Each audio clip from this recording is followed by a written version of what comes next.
Hi, welcome back to my channel. Today we're going to be talking about Civil War. This is the newest movie written and directed by Garland, and it tells the story of the not too distant future where California and Texas have seceded from the United States, joined together to create what they call the Western Forces, their own little nation, and declare war against the rest of the United States.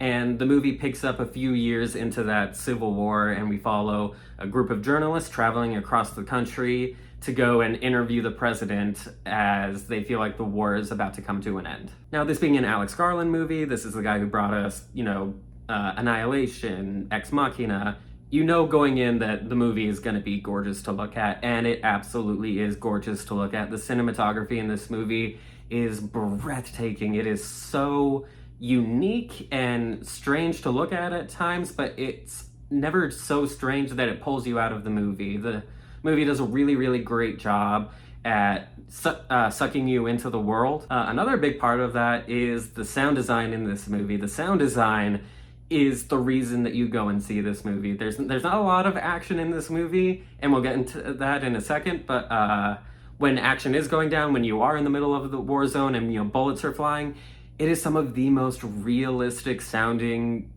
gunfire explosions that I have ever heard. It is so loud and so intense, and it just feels like every single time a gun goes off, it feels like someone punches you in the chest. It has such an impact on you. If you only need one reason to go and see this movie, go and see it for the sound design. It's incredible. Now, I feel like this movie was kind of falsely advertised. It's not really a traditional war movie with a lot of fight scenes, a lot of action. It's definitely in there, but this is more of a road trip movie about these four journalists traveling through, the desolate remains of the United States and experiencing that world. And going off of that, you have Cailee Spaeney's character, who I would say is the main character of the entire movie. She's the more, plucky, optimistic, hungry one, just like starting to dip her toe into the journalism field. And you can tell that she's a very pure person. She really just wants to get out there and do her part in telling the story of what's happening in her country. And then on the opposite side of that, you have Kirsten Dunst's character, who's been doing this for a long time, has actually made a little bit of a name for herself in the journalism world.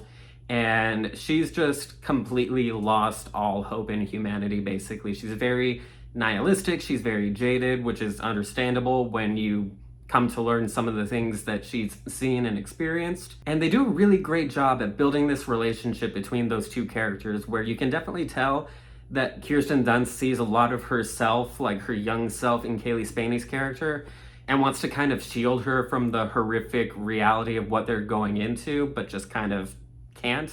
You also have Kirsten Dunst's partner in this movie, played by Wagner Maura, and he's definitely the more comedic, a little bit more jovial side of the movie. Like, he's not an idiot. He absolutely recognizes that they're in a very dangerous and horrific situation, but he hasn't let all of the horrible things that he's seen really crush him down quite yet. He has a little bit more optimism to him, and I think if you're going to have Kirsten Dunst's character, who's very jaded and very, just kind of hopeless, be the, one of the leads of the movie, I think it's important to have a bit of levity and a little bit of hopefulness with her partner character, and I think that he provided that very, very well. And they do a really great job at world building here. This world that they've created feels very hopeless, feels very just tense. Like, you never quite know who's on their side, who's not.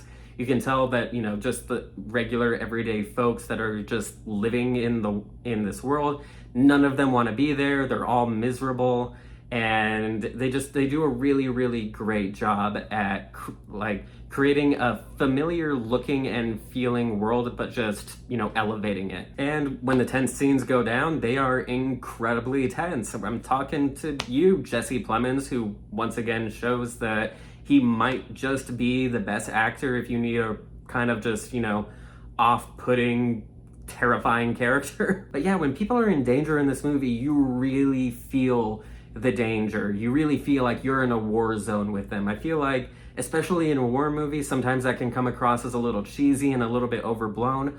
But not in this movie. In this movie, when people are being shot at, you really get the sense that they're about to die and they know it. Now, going into the movie, I did have one big concern, and that was that I didn't want this movie to be preachy. I didn't want it to feel like Alex Garland was up on a soapbox trying to tell us how to feel.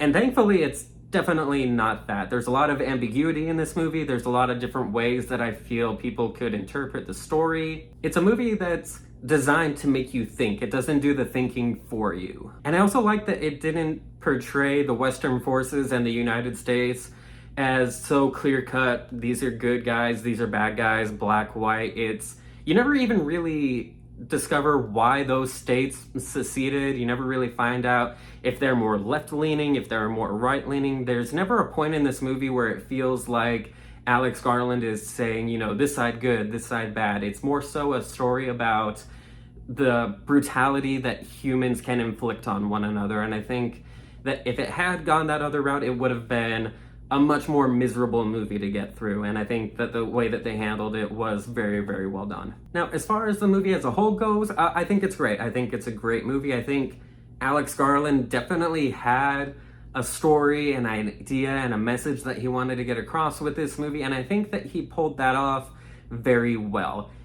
But I can't really see myself rewatching this movie a lot. It's a very dread-heavy movie. It's a very hard movie to watch. It's very brutal. And there's not a lot of... And it doesn't really leave you with a sense of hope at all. It just kind of leaves you with this lingering feeling of, you know, horror and dread. And I think that's what the movie was going for. And I think that they did that very well. You know, my hat's off to Alex Garland.